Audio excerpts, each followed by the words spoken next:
Warahmatullahi wabarakatuh. Alhamdulillahil wahidil qaharil azizil ghafaril mukawwiril laili 'alan nahar tazkiratan li ulil qulubi wal absar tabsiratan li zawil albabi wal i'tibar.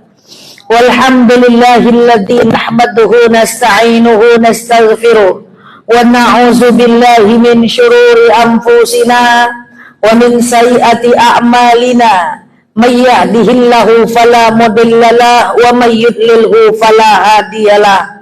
Nashhadu an la ilaha illallah nashhadu anna muhammadan abduhu wa rasuluh la nabiyya ba'dah amma ba'd. Kama qala Allah ta'ala azza wa jalla fi kitabihil karim, a'udzu billahi minasyaitonir rajim, bismillahirrahmanirrahim.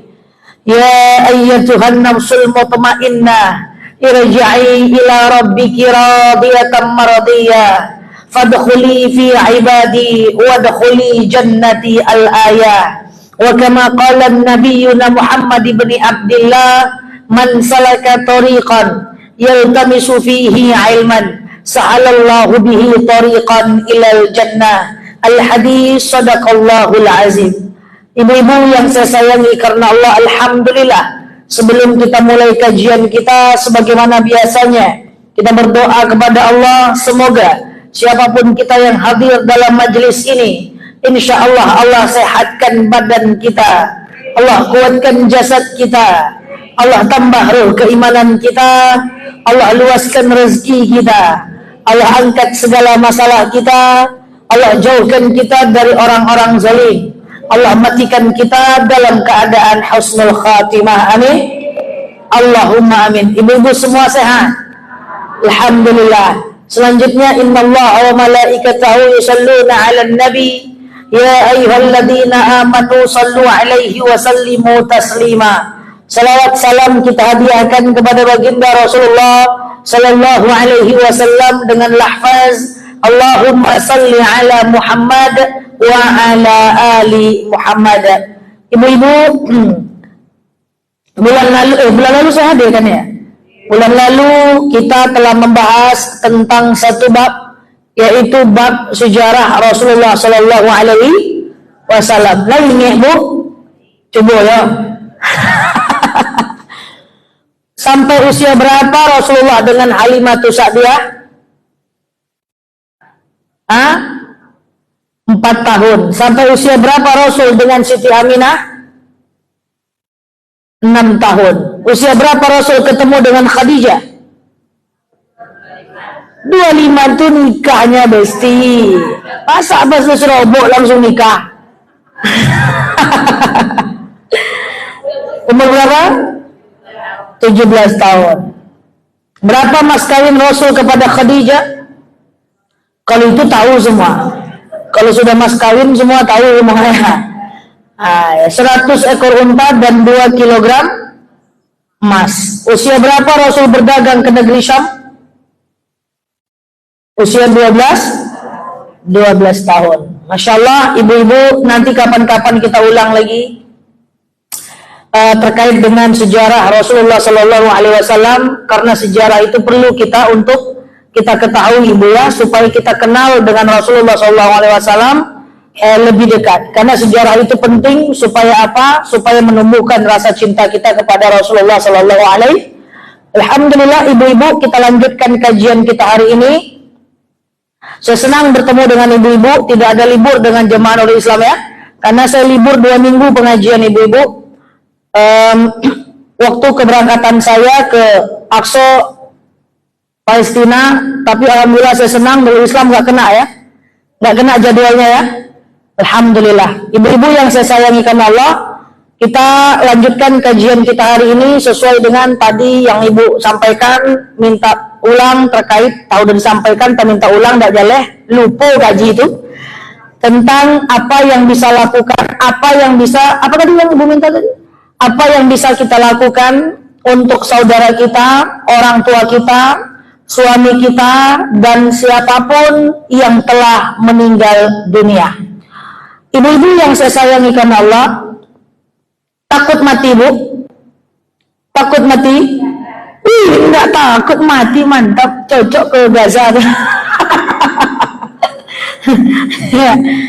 Baik, ibu-ibu yang saya sayangi karena Allah, orang dulu beda dengan orang sekarang ya. Kalau orang dulu itu ngejar mati, Bu. Kalau orang dulu itu semangat mati, Bu.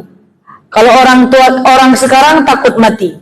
Tapi kalau masyarakat Palestina semangat mati, Bu. Selama di Aqsa saya satu kali saja dengar suara bom.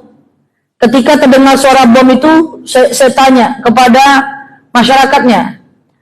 Tak takut, dia bilang, say Allahu Akbar, sambil ketawa dia. Santailah, cincailah, kata dia. Ucap aja lah Allahu Akbar, mati-mati nanti, hidup-hidup kita. Begitulah tingkat keimanan mereka yang udah ada di sana. Itu di Aqsa ya Bu ya, kalau di Aqsa aman. Yang perang itu di Gaza. Nah, jadi ibu-ibu yang saya sayangi karena Allah, orang dulu itu berani mati, Bu. Suatu ketika seorang sahabat punya anak 8 orang. Anaknya 8 orang, dia ahli perang, punya anak 8 orang. Anaknya itu semuanya ikut berperang. Ikut berperang. Lalu kemudian Rasul ngomong sama dia, Pak, Bapak jangan lagi perang, Pak. Karena Bapak sudah ada 8 orang anak yang memimpin perang.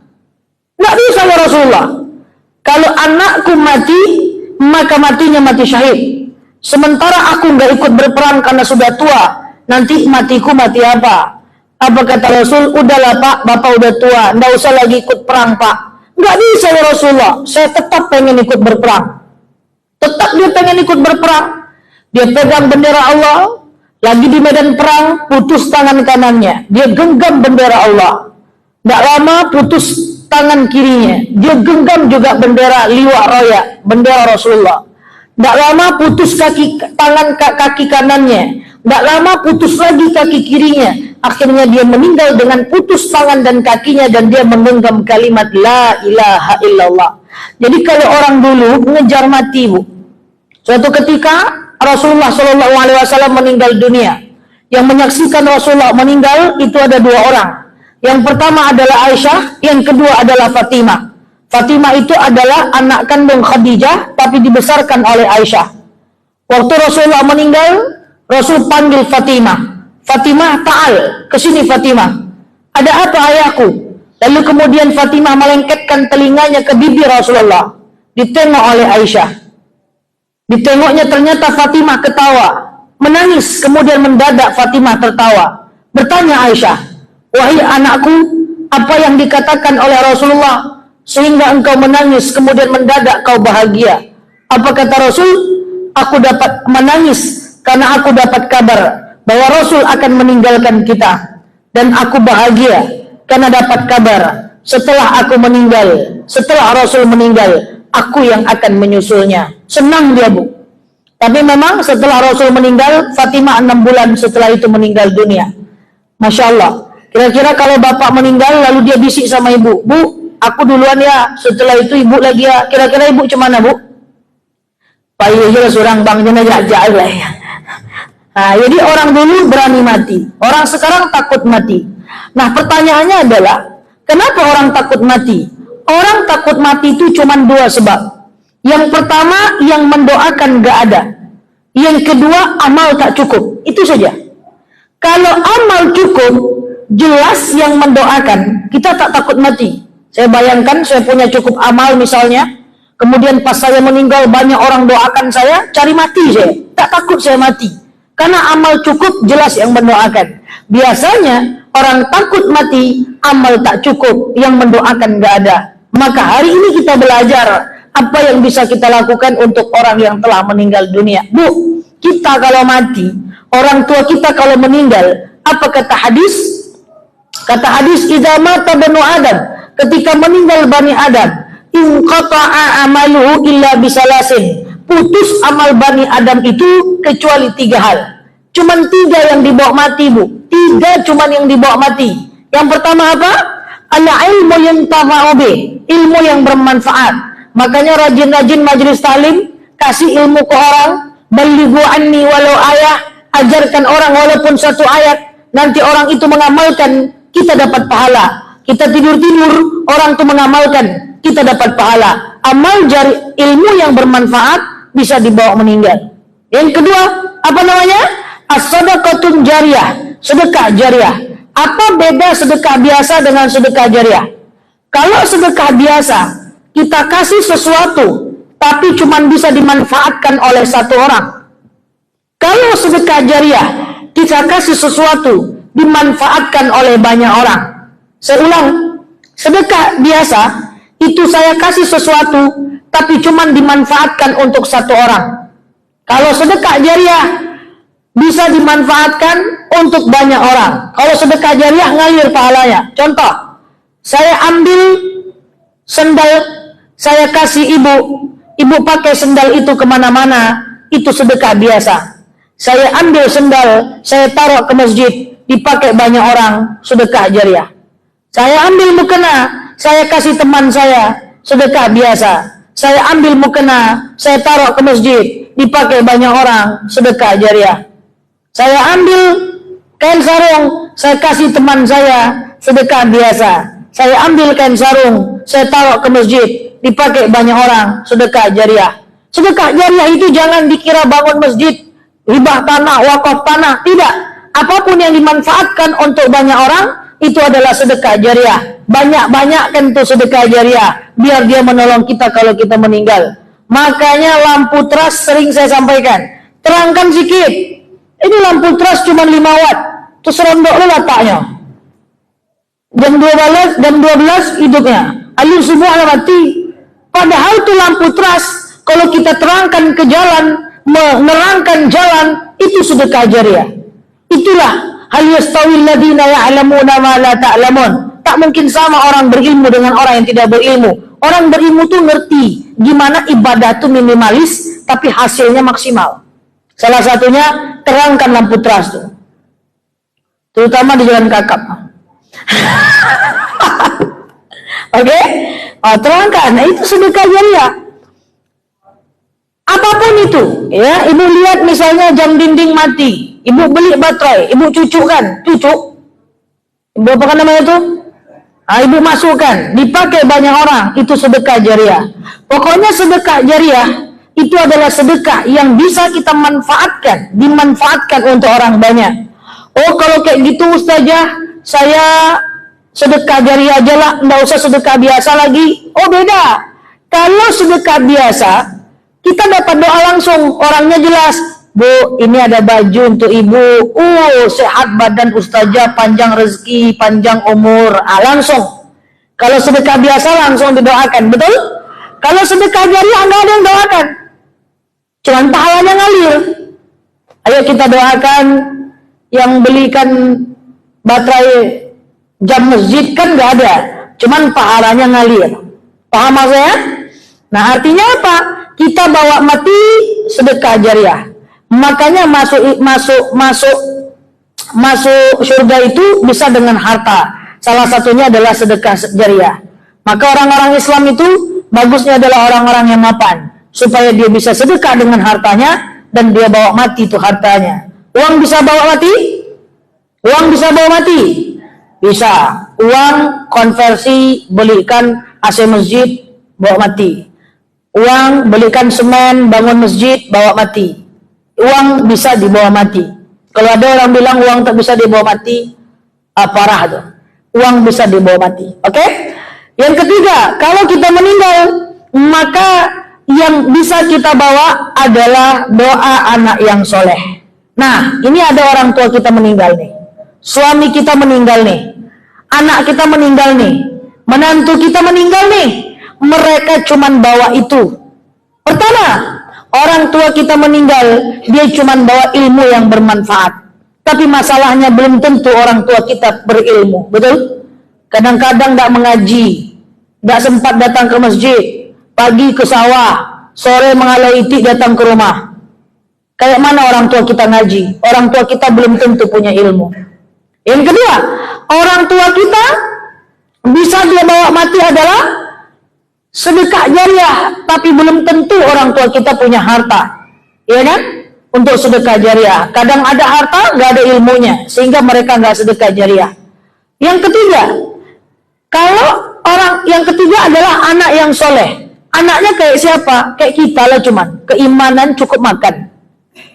Maka kalau orang tua kita belum tentu punya tiga-tiganya, menantu kita, anak kita belum tentu punya tiga-tiganya, maka kita mesti membantu mereka, mensubsidi mereka, meringankan beban mereka, melakukan sesuatu yang baik buat mereka, supaya ringan beban siksa orang tua kita ini.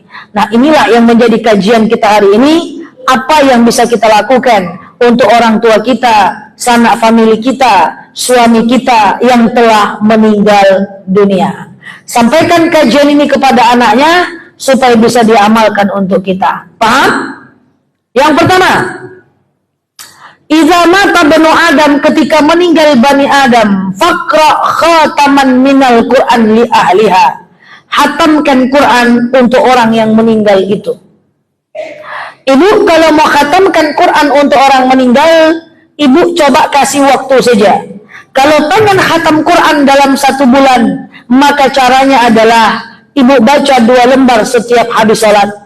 Ini kan Al-Quran, ini ada lembar, 2 lembar setiap habis salat, 2 lembar subuh, 2 lembar zuhur, 2 lembar asar, 2 lembar maghrib, 2 lembar isya.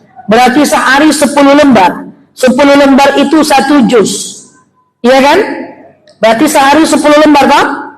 10 lembar itu 1 juz. Kali 30 hari berapa juz? 30 juz. 1 bulan hatam. Nanti ibu tinggal doa saja. Sebelum atau setelahnya, ibu doa saja. Ya Allah, saya baca Quran.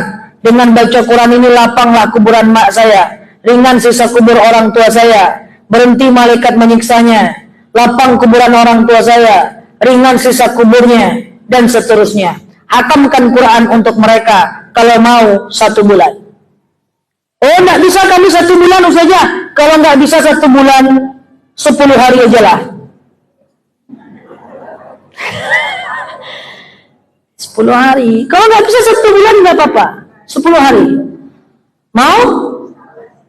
Lambe.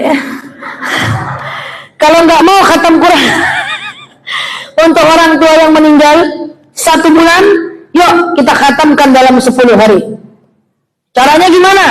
Baca 3 lembar sebelum setelah sholat. Ini 1 lembar, 2 lembar, 3 lembar. Berarti 6 halaman. Oke? 3 lembar sebelum setelah sholat, 3 lembar sebelum subuh, 3 lembar setelah subuh. Zuhur 3 lembar sebelum zuhur, 3 lembar setelah zuhur. Asar 3 lembar sebelum asar, 3 lembar setelah asar. Maghrib 3 lembar sebelum maghrib, 3 lembar setelah maghrib. Isya juga gitu. Berarti sehari 30 lembar. 30 lembar 3 juz. Kali 10 hari 30 juz.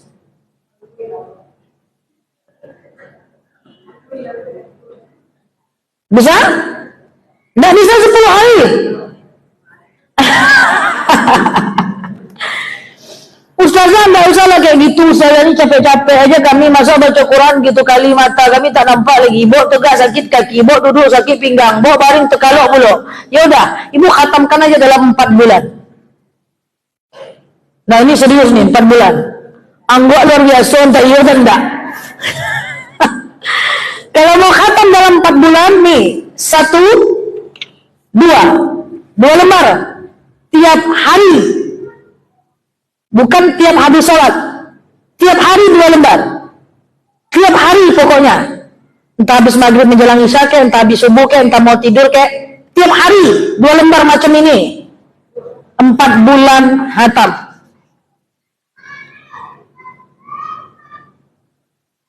Nggak bisa gitu saja, nggak bisa, ada mata kami tak kuat lagi saja, udah tua-tua nih, rambut udah putih. Ya udahlah, khatamkan setahun. Caranya 1 ayat setiap habis salat. Subuh, Bismillahirrahmanirrahim. Alif Lam Mim. Shadaqallahul azim. Zuhur, dzalikal kitabul la raiba fihi hudal lil muttaqin. Shadaqallahul azim. Berarti sehari ada 5 ayat. 1 tahun hatam. Nanti sebelum baca yang satu ayat tuh, ya Allah lapangkan kubur orang tuaku, berhenti malaikat menyiksanya. Tapi yang dibaca cuma alif lam mim ya. Tapi jadilah. Nggak bisa saja kami pagi-pagi itu maraton, siang menonton, sore main badminton. Nggak bisa. Ayo adalah kalau nggak bisa, gabungkan satu hari itu 5 ayat. Tadi kan setiap habis sholat 1 ayat, berarti sehari 5 ayat. Baca 5 ayat, tapi satu waktu aja. Entah habis maghrib menjelang isya kek, entah habis subuh kek, pokoknya baca 5 ayat saja. Insya Allah 1 tahun hantam untuk orang tua meninggal. Nggak juga bisa, terserah lagi, innalillahi wa inna ilaihi raji'un. Nah gitu caranya. Hatamkan Quran untuk orang yang meninggal, yang belum bakti sama orang tua saat hidup, berbaktilah saat meninggal. Salah satunya bacalah Al-Quran untuk orang yang meninggal. Yang kedua, fa'ilam tastati, kalau nggak bisa kirimkan Quran sampai hatam, faqra ma tayassara minal Quran, baca jantungnya Quran. Apa jantung Quran? Bukan Al-Fatihah. Apa jantung Quran? Yasin. Kenapa mesti Yasin? Karena yang pertama dia adalah jantungnya Al-Quran.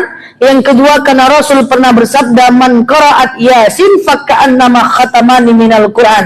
Siapa yang membaca Yasin, pahalanya sama dengan 2 kali hatam.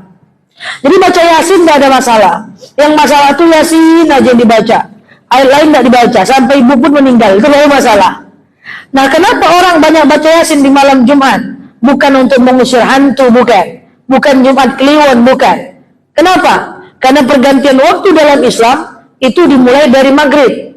Kamis maghrib itu udah Jumat, sampai Jumat maghrib. Karena wafil yaumil Jum'ah, di hari Jumat malaikat turun melipat gandakan pahala, menjawab semua doa. Itu sebab usahakan baca Yasin di hari Jumat, tapi bukan nggak boleh di hari biasa. Doakan untuk orang yang meninggal. Fa'ilam tastati, kalau nggak bisa juga kirimkan Yasin, faqra ummul Quran al-Fatihah. Coba bayangkan ibu meninggal, lalu sekali-sekali ada anak yang menghatamkan Quran untuk ibu. Lalu kemudian ada anak setiap malam Jumat kirimkan Yasin untuk ibu. Kemudian tidak lama setelah itu setiap habis sholat dia kirimkan Al-Fatihah untuk ibu. Oh, tidak ada orang takut mati lagi, Bu. Coba ibu sampaikan nanti sama anaknya, nah kalau mak meninggal nanti apa yang bisa kau buat? 1, kau kirimkan sampai hatam. 2, kamu kirimkan Yasin. 3, kamu kirimkan Al-Fatihah. Yang keempat, saya urutkan, pertama mengirimkan wasilah. Apa namanya? Wasilah itu adalah kita berbuat baik, kita doakan untuk orang tua kita meninggal. Contoh, ya Allah ya Tuhan, saya sedekah subuh. Dengan sedekah subuh ini, lapanglah kuburan mak saya, ringanlah sisa kubur orang tua saya, berhentilah malaikat menyiksanya. Bisa. Ya Allah ya Tuhan, saya infak. Dengan infak ini, ringanlah sisa kubur orang tua saya. Ya Allah ya Tuhan, saya wakaf. Dengan wakaf ini, lapanglah kuburan orang tua saya. Ya Allah ya Tuhan, saya umrah. Saya badal umrah. Nawaitu amratan an fulan bin fulan, labbaik Allahumma umratan. Pergi umrah sekali untuk kita, besoknya untuk orang tua yang meninggal. Ya Allah, saya punya uang, saya mau badal haji orang tua saya. Itu namanya wasilah. Ya Allah ya Tuhan, saya baca Yasin. Dengan Yasin ini lapanglah kuburan orang tua saya. Ya Allah ya Tuhan, 2000 ini dengan sedekah ini ringanlah sisa kubur orang tua saya. Itulah namanya wasilah. Ya Allah, saya baca sholawat.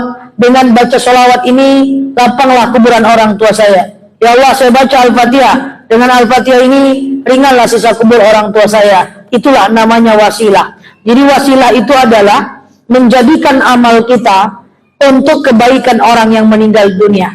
Nanti pakai bahasa Indonesia saja doanya, nggak apa-apa.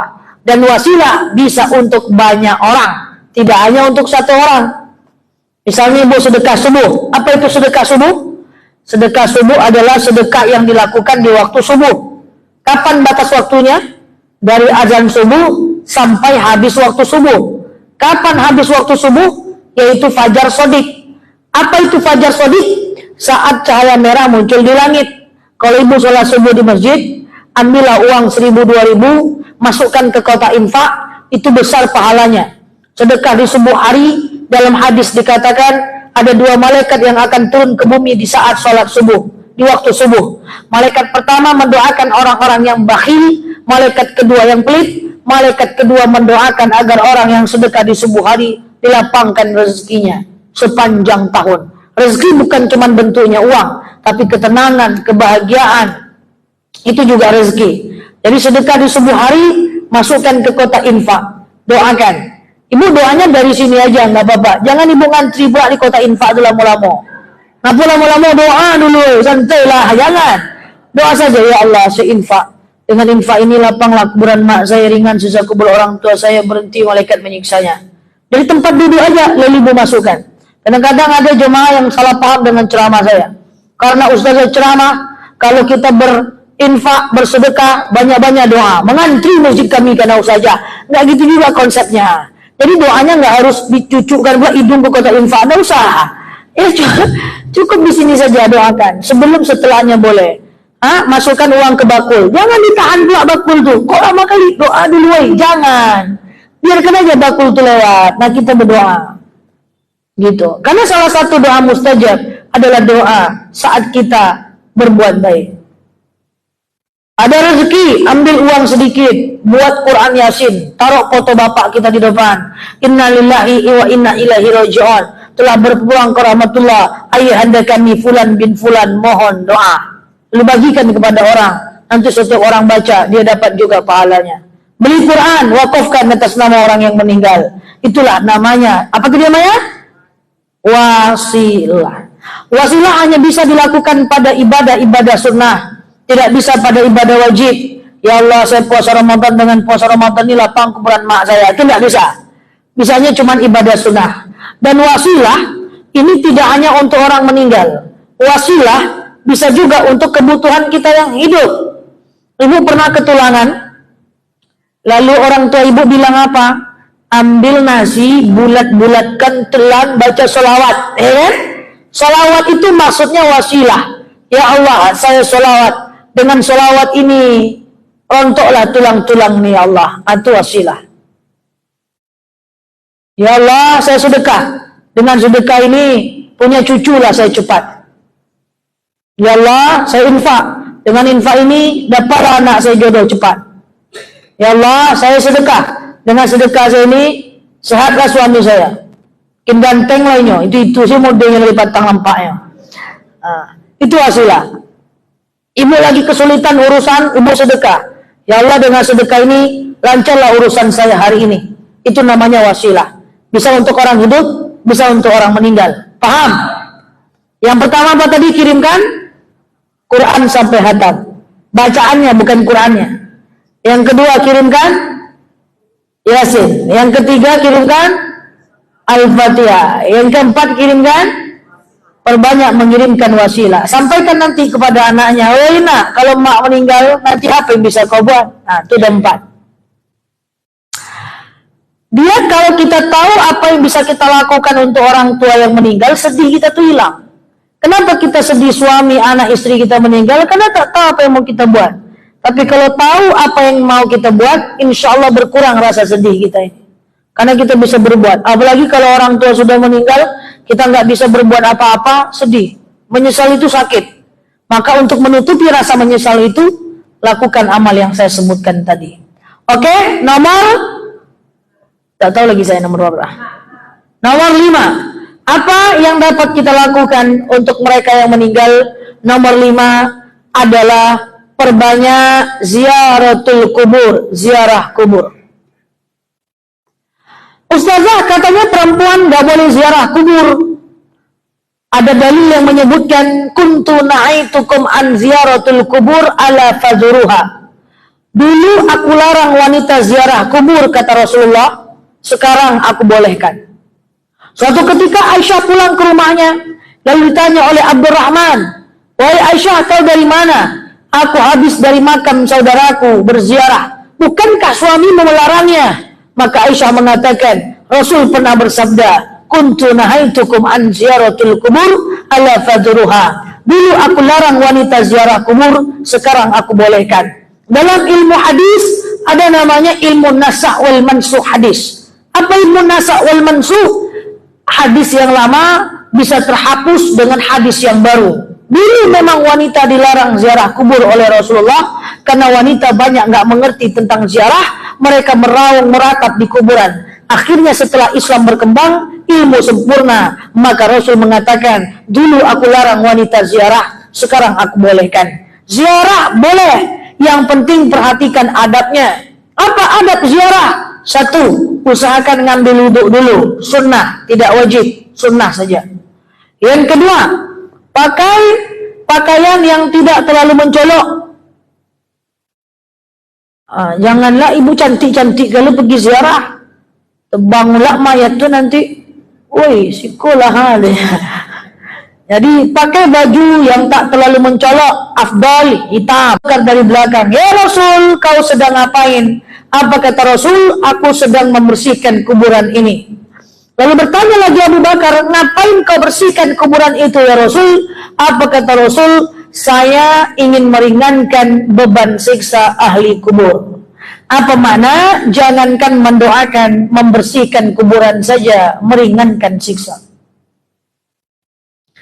Lalu Rasul ambil air putih, Rasul siram di atas kuburan itu. Lalu Rasul ambil air putih, Rasul siram di atas kuburan itu. Bertanya lagi, kau siram ya Muhammad? Apa kata Muhammad? Saya memberikan istirahat siksa bagi ahli kubur sampai air itu kering. Oke? Jadi begini. Pertama, Rasul bersihkan kuburan itu. Lalu bertanya Abu Bakar, Abu Bakar, ya Rasulullah, ngapain engkau bersihkan kuburan itu? Apa kata Rasul? Saya ingin meringankan beban siksa ahli kubur. Apa makna? Jangankan mendoakan, membersihkan kuburan saja, meringankan siksa. Lalu Rasul ambil air putih, Rasul siram di atas kuburan itu. Bertanya lagi Abu Bakar, ngapain kau ambil air putih dan kau siram ya Muhammad? Saya ingin memberikan istirahat siksa kepada ahli kubur sampai air itu kering. Maka saya menulis sebuah jurnal yang berjudul Adat Indonesia Tak Bertentangan Dengan Syariat. Kita kan kalau ke kuburan kita bersihkan, ringan siksanya. Siram pakai air, berhenti malaikat menyiksanya. Maka kuburan itu jangan dikasih atap, kasihan kita. Kenapa? Karena setiap air hujan yang jatuh, mayat tak akan disiksa sampai air itu kering. Maka air hujan itu rahmat bagi sekalian orang, rahmat bagi tumbuhan, hewan, bahkan rahmat bagi orang yang meninggal dunia. Ustazah, makam para syekh, makam para wali, itu semuanya pakai atap saja.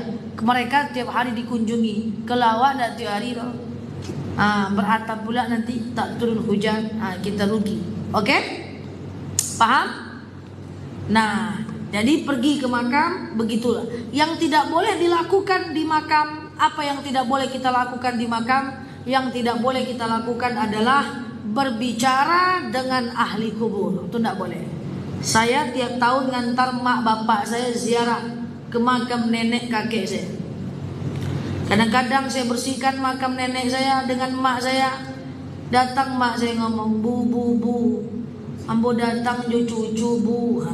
Saya bilang, suara apa lah tuh? Mak ngomong apa mak? Mak ngomong sama nenek. Nah, jangan ngomong sama nenek, kita jago nenek itu bagaimana saya. Sempat dia ngomong iyo, kan kacau kita.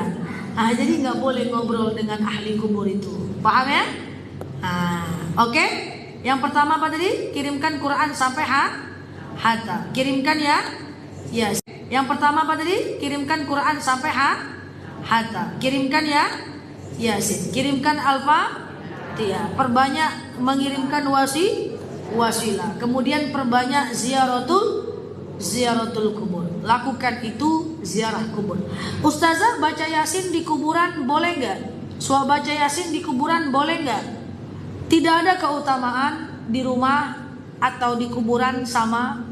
Tidak, menurut saya tidak usah di kuburan. Ange, bu, ngapain ya? Karena kuburan bukan tempat mustajab. Biasa-biasa saja. Oke? Terakhir, nomor entah nomor berapa saya tak tahu. Nomor 6 ya. Tadi udah ya, masuk kuburan bersihkan begitu.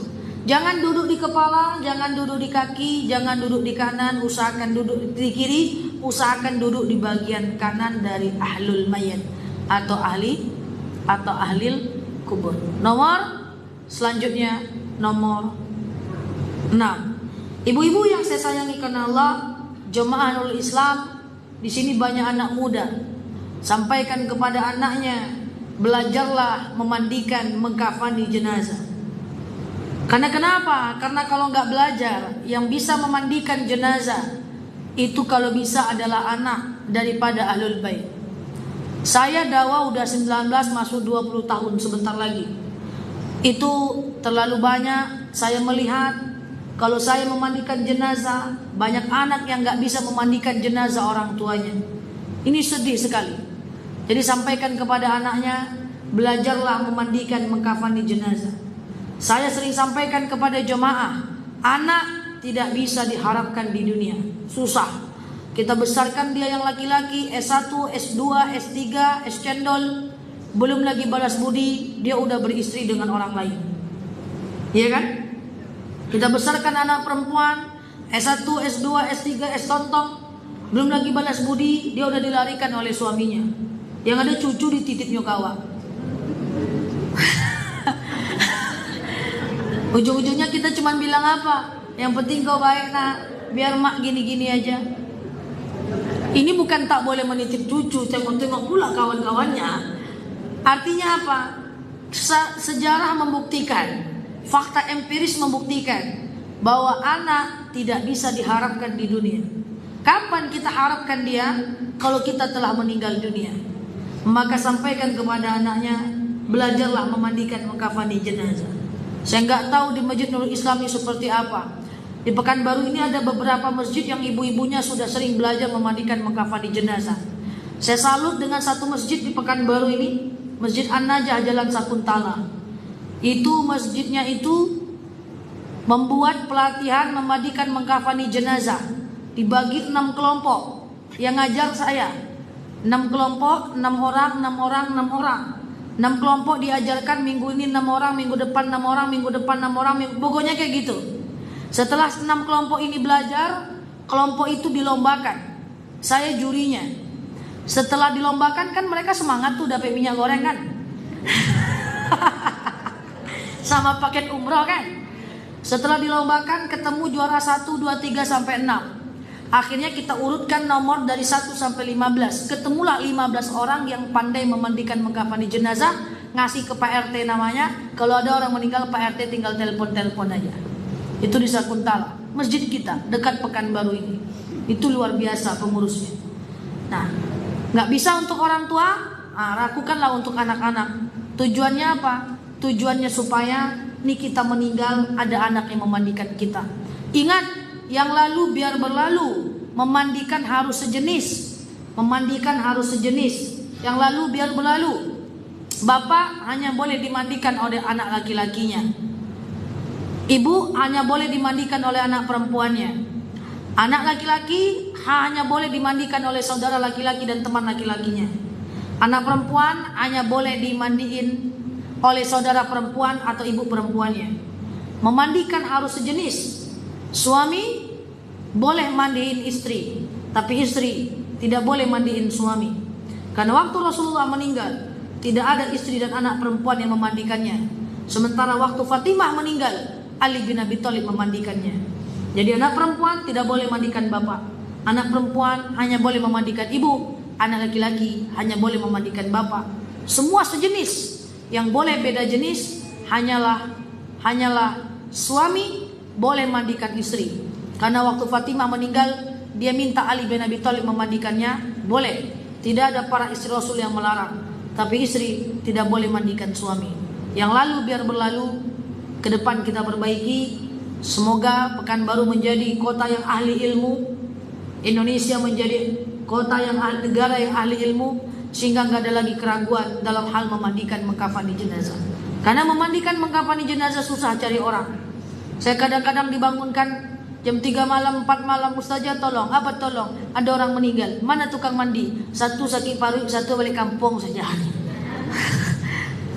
Nah, ya kan? Nah, ibu-ibu, Ini penting, memandikan, mengkafani jenazah itu penting. Nah, sampaikan ini kepada anak-anaknya. Nak, mak dengar tadi ceramah. Nanti kalau mak meninggal, 1, kamu kirimkan Quran sampai hatam. 2, Yasin, Al-Fatihah. Setiap kau berbuat baik kamu doakan untuk mak. Ziarahi makam mak nak. Belajar memandikan, mengkafani jenazah mak. Nah, nanti ibu kalau meninggal jangan aneh-aneh. Banyak jemaah saya aneh-aneh. Saya jujur aja, Ustazah, iya saya punya orang tua, ibu, bapak saya udah meninggal, kuburan bapak saya di Medan. Saya minta sama ibu saya minta sama saya, kalau nanti dia meninggal, makamkan dia di samping makam suaminya. Di mana kata saya? Di Medan Ustazah. Di Medan ada siapa? Kata saya. Ada anak-anak enggak? Enggak ada Ustazah. Cuman ada bapak saya saja, kuburan bapak saya di sana. Anak-anak di mana? Anak-anak semua di Pekanbaru Ustazah. Saya bilang, kuburkan orang tua ibu yang perempuan di tempat yang banyak anaknya. Oh dia enggak Ustazah, dia pengen di samping makam suaminya. Enggak ada gunanya, enggak akan reunian dia di situ. Kalau lama kali deh, itulah bang, I miss you deh. Miss you tuh bang, shalalalala. Enggak ada gunanya. Jadi jangan aneh-aneh. Minta kuburkan di makam yang dekat dengan anak supaya bisa diziarahi. Insya Allah.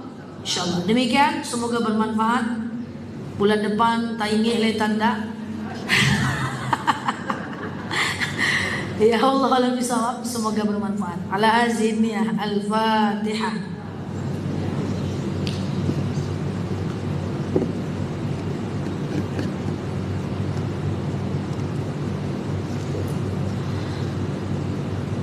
Amin ya Allah, amin ya Rahman, amin amin ya mujib as-sa'ilin. Allahumma salli ala Muhammad wa ala ali Muhammad. Allahumma inna nas'aluka ridhaka wal jannah, na'udzubika min sakhatika wan nar. Allahumma inna nas'aluka salamatan fi dinina, afiyatan fi jasadina, ziyadatan fi ilmina, barakatan fi rizqina, tawbatan qabla al-maut, rahmatan indal maut, maghfiratan ba'da al-maut. Allahumma hawwin 'alaina fi sakaratil maut, najatan minan nari wal 'afwa 'indal hisab. Allahumma antas salam, minkas salam, wa ilaika ya'udus salam. فحينا ربنا بالسلام ودخلنا الجنة دار السلام تبارك ربنا وتعالى يا هذا الجلال والإكرام. اللهم إنا نعوذ بك من الهم والحزن، نعوذ بك من